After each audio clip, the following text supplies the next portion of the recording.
Alright, so welcome back everybody. So for this video, I'm going to show you guys how to play the Fox Experiment. Now before I get started showing you guys some things on how to play this game, I thought I'd talk about some of the terminology first. So there are 5 different dice in this game, and this one is a unique one because it's called a friendliness dice, and it's used as a wild trait, okay? Then there are 4 other dice, okay? And they each indicate a particular type of trait. So the blue dice indicates the barking trait, for instance. The pink dice indicates the spots or spot trait, okay? The brown dice indicates the floppy ear trait or the ear trait, okay? Or ear token, all right? And the purple dice indicates the tail trait. Because in this game, the object of the game is we're breeding foxes to try to make them as friendly as possible, okay?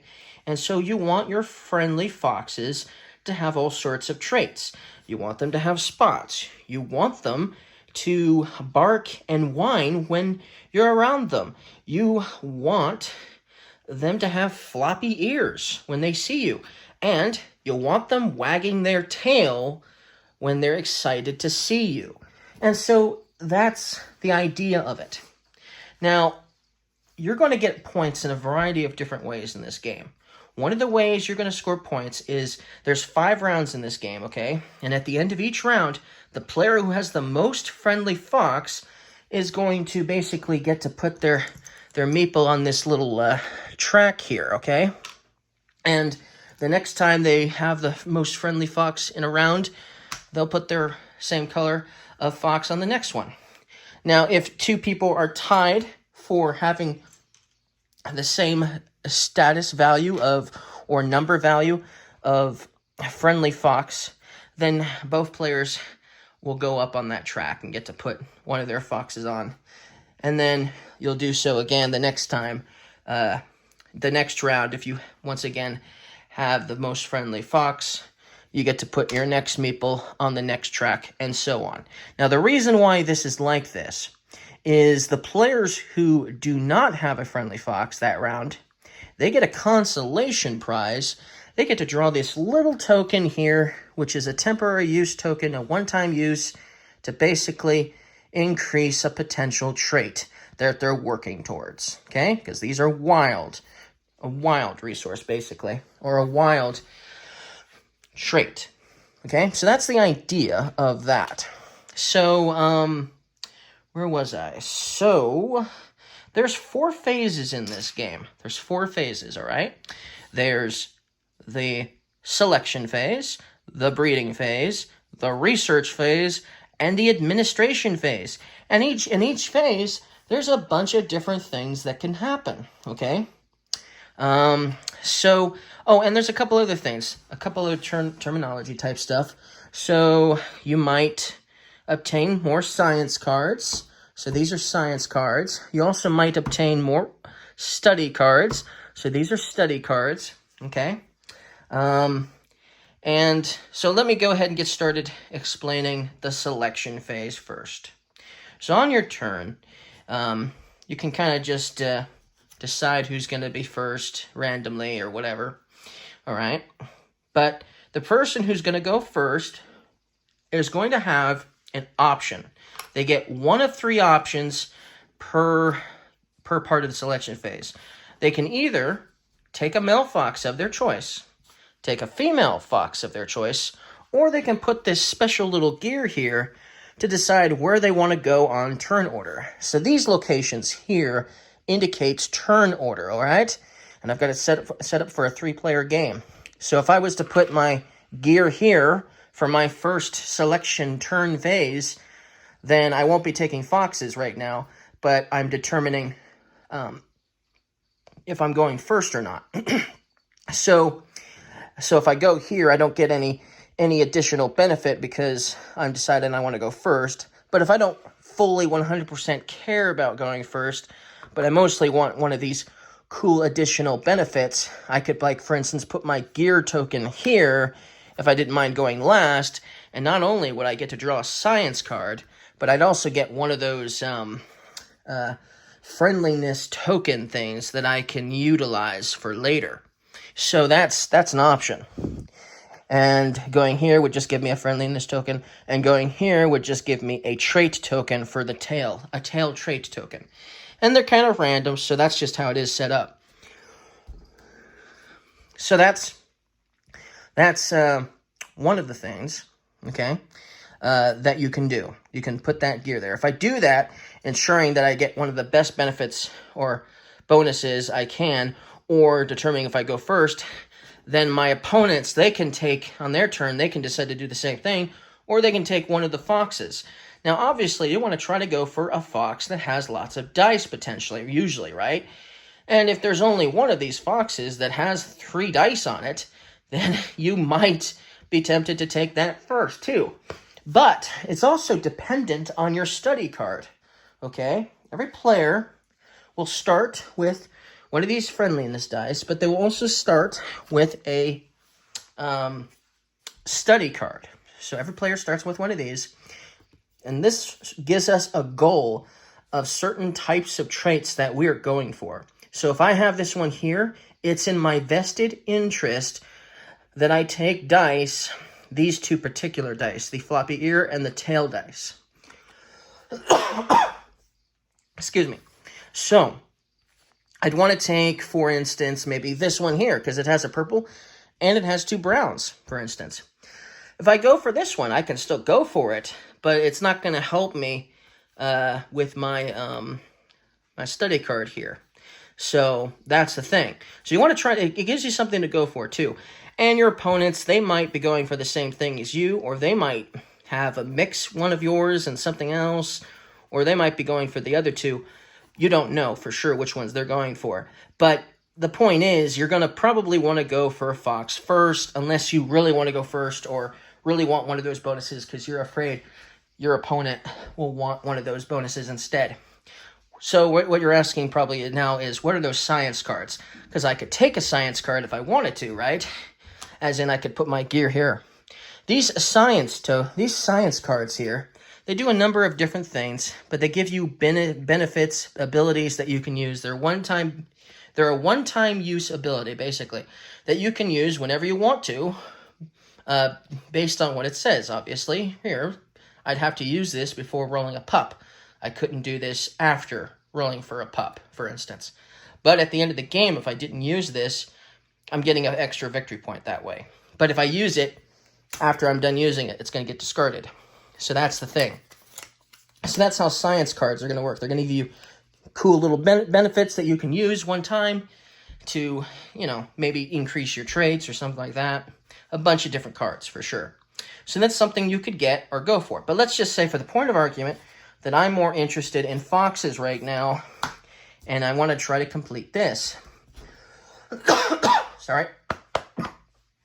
So I'm going to go for this one here, this female fox, because it has 2 browns and 1 purple, and I definitely need at least, 2 of them, potentially maybe at least 1, though, for sure, if I want to. It would be nice if I could get 1 more purple, though. But then let's say my opponents, they're also interested in claiming foxes. And so one player, he takes the male fox with this 3 dice on it. And another player takes this female fox that also has 3 dice on it. And then it's my turn. Okay, so now I have a choice. I can either take a male fox or I can utilize my gear token. But you know what? I'm more interested in foxes right now. So I'm going to take this fox over here that has 2 more browns, but it also has a purple on it, and I need at least 2 purples, so that'll be awesome for me. And then, another player will take, this dice, this fox here, and player 3 will take another fox here. And then, it's my turn, so now I can be like, well, what do I want? What do I want? I think what I want is I want to take this one here, because I don't care if I go first or last, really. So I'm going to take this one so I get the most benefit. So it gives me a science card, which I kind of already know what it was. So let's just take a random one just for the fun of it, since I know what the top one was. And then I'd get one of those friendliness tokens as well. I discard that supply token. That's what it's called. And take one of these because that's the additional benefit for taking that. Okay, cool. And so now I've got a science card, which after rolling for a pup, you can change one die to any face. Oh, that's nice. I haven't gotten that one yet. Cool. So that's what I did. Okay, and then my other players, they decide turn order where they're gonna go, you know. So red player, they want to go first, so they'll go there. And blue player, you know, they don't care too much, but they want this over that. So they'll take this, claiming the corresponding token for them, which would be this, and so on. Okay, so that's it for the selection phase. So now the breeding phase begins. So during the breeding phase, we will grab all of these dice that you see here for Tamara and Ethan, the parents, okay? So we need 4 brown dice, okay? So here's 3 and 4. We got the 4 brown. We also need 2 purple, so we'll get those. All right, and I also get to roll this as well. So then we will roll those dice. So let me roll. Let's roll. Okay. All right, let's put that here. Okay, we rolled. So now I'm trying to complete these icons or these symbols on the dice. Now, this is a wild. I can use it for any color.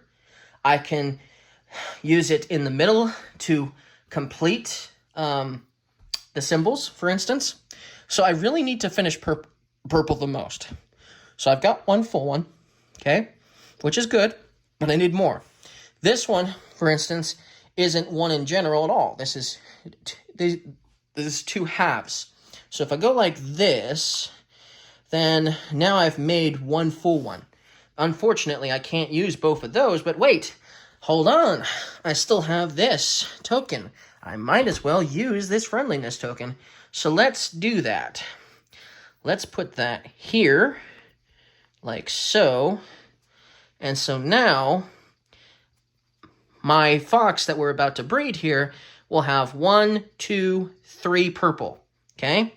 And it will have 1 and 2 brown, okay? 2 whole brown, that's only a half, so that's all I get for that, okay? So now, let us draw a pup, because a pup has been born, and it's a female baby fox, okay? So now what we're going to do for the breeding phase is now we need to put down the traits of said fox that has just been born. So let's go ahead and do that. So let's see here. I got 2 brown for sure, which is it's got 2 for the ear trait or floppy ear trait. So when you do a box, you'll do an X, and when you have a circle, you'll just do a dot. Okay? So 2.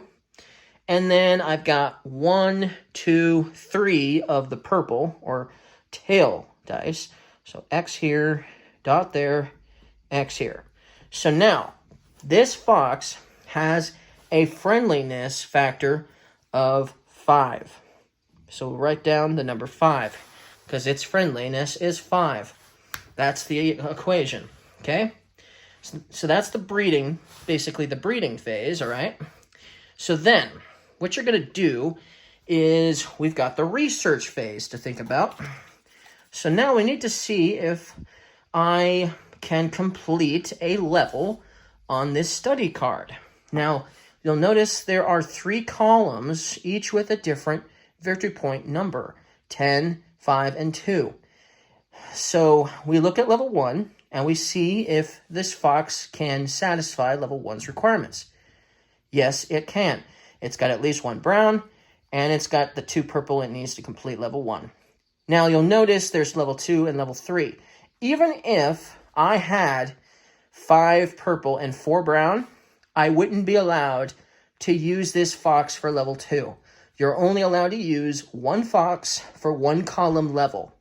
So the only way for me to do two in two of these levels on the same turn would be to breed two foxes, meaning two baby foxes would have to be born, and then I could use one fox for one level and the other fox for the other level, okay? As in the other fox. Now you're wondering, how do I get more foxes then? How do we breed more foxes?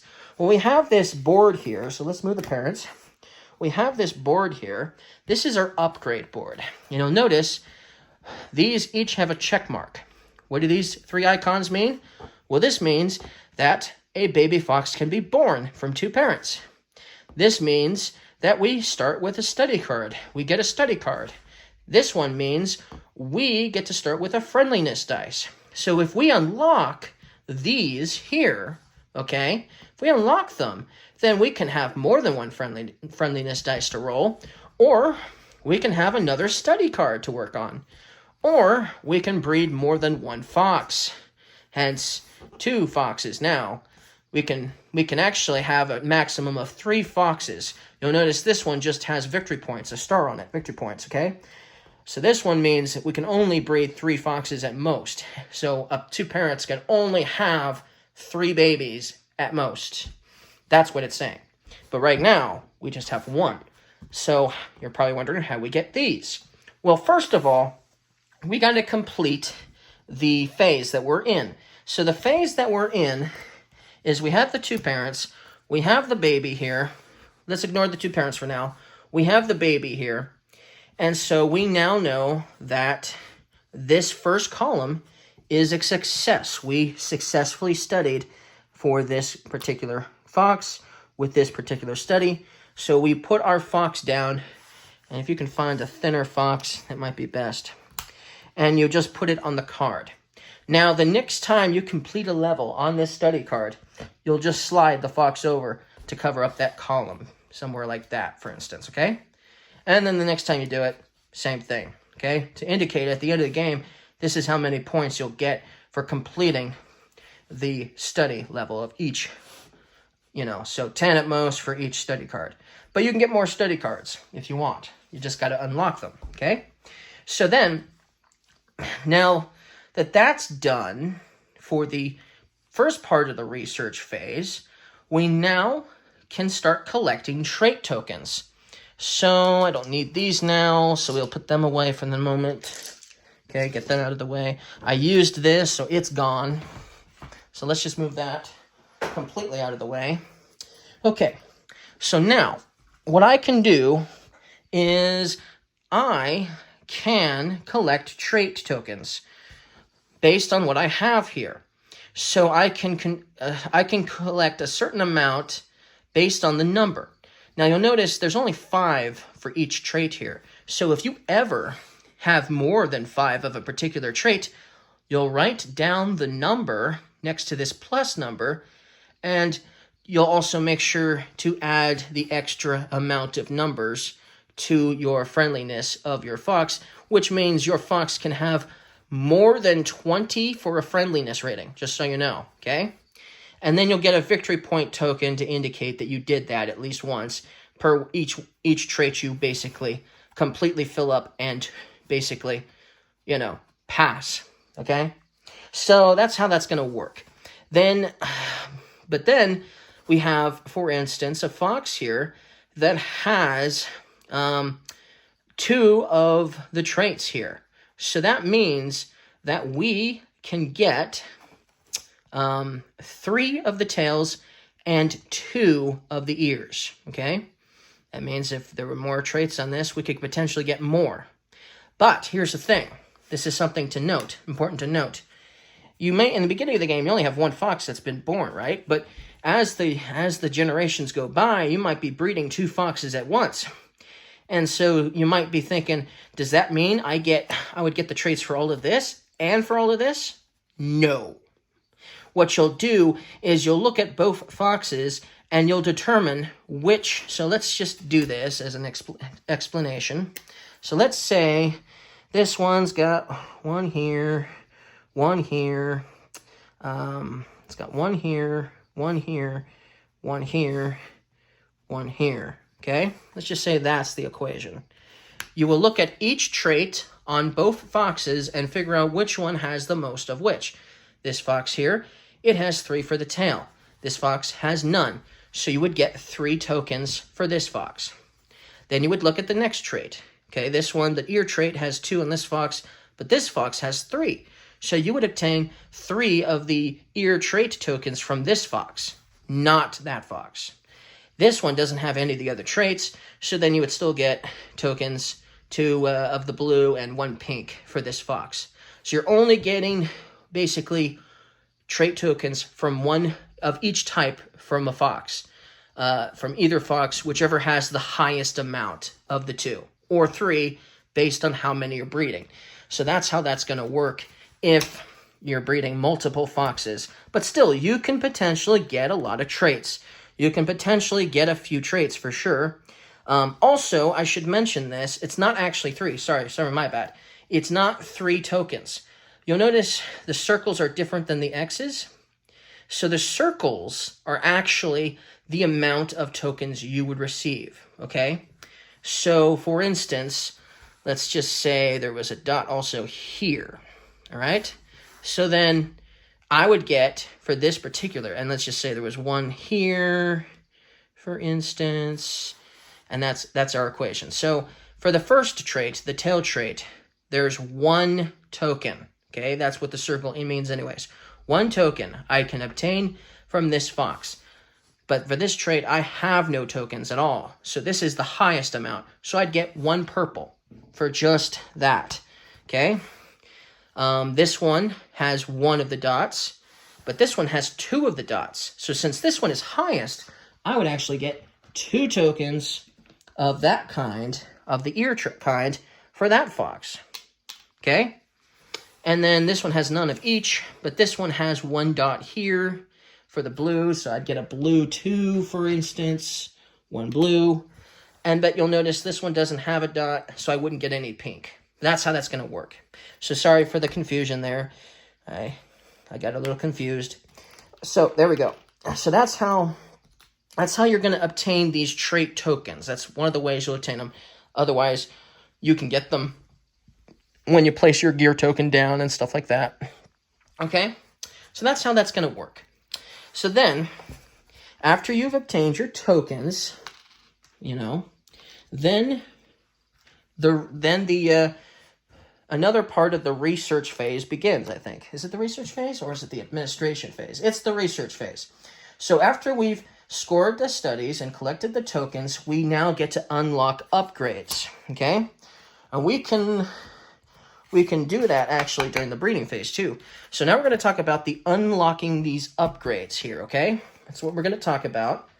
And you can do this at the end of the selection phase and at the end of the research phase. You can do this. So if you want to upgrade something, you're going to need a particular type of trait that you have at least 2 of.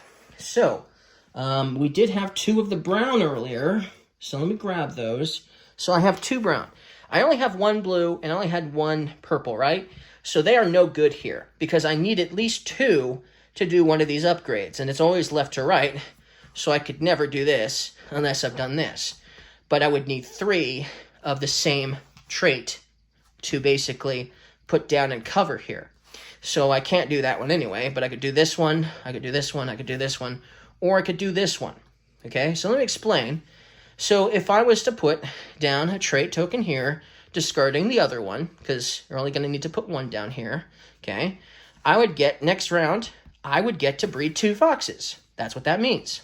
If I was to go here instead, discarding this one, putting this one there, I could draw another study card, and now I could start working on 2 potentially. Maybe I didn't get a brown dice last round or next round, and maybe I ended up getting purple and blue. It gives me more choices of dice that I can basically go towards, for instance. So I could do that. And you're going to need these eventually. You're going to need more because you only have 3 levels and you can never complete a study card twice. So you're definitely going to need more of those. Or maybe I want more friendly dice, to increase my traits faster. So then I could, put one of these tokens there and one of these, discarding this one, and get a second dice. So instead of rolling one friendly dice every round, I could roll 2, and I could roll 3. I could potentially roll 4, okay? That means these 3 last rows here on the top are just for extra victory points. Also, another thing I could do is I could basically get help from a patron. Or not get help, but I could get support, some financial potential support, victory, as in victory points, potential support from a patron. So let's say I was to put this token here, discarding this one. I would then get to place one of my foxes at one of these 4 locations. I would not only get the corresponding supply token bonus of whatever that may be, in this case it would be 1 tail and 1 spot token, but I'd also, at the end of the game, could score points based on what I have. So if I had a set of all of the different types of traits on my board here, on my unlock board, on my unlocking my upgrade board here, if I had at least one of each, at the end of the game, if I had a meeple here, I could score 4 points. And if I had 2 of each, I could get 8 points with this. So that's how that's going to work. That could be something I could go for. There's only 6 of these cards, technically, I think. So you're only going to play with 4 of them in each game. If I was to put my fox on this one here instead, this one I would be going for is during the last round, for every fox that I breed that has a 12 friendliness or more, then I get 3 points for each one that has 12 friendliness or more. But it's only for the last round. So that's something I could go for. And the next 2 are basically the same, just do different icons on them, different trait icons on them. But for every tail icon I have on my board here, for every tail icon, I could receive an extra victory point that way. So that's another way you can get some victory points, is basically potentially appeasing these patrons here, okay? So that's something you can do, but you can only do that if you have at least 2 for this first one, or 3, and so on, by putting a token here and discarding the other number, or discarding the other 2 if you're going here, for instance. So you'd have to have 3 of the same to do this one, or 2 of the same to do this one, for instance, okay? But that's something I could do, okay? Okay, then, after that's all said and done, then the last phase of the game begins, and that is the administration phase.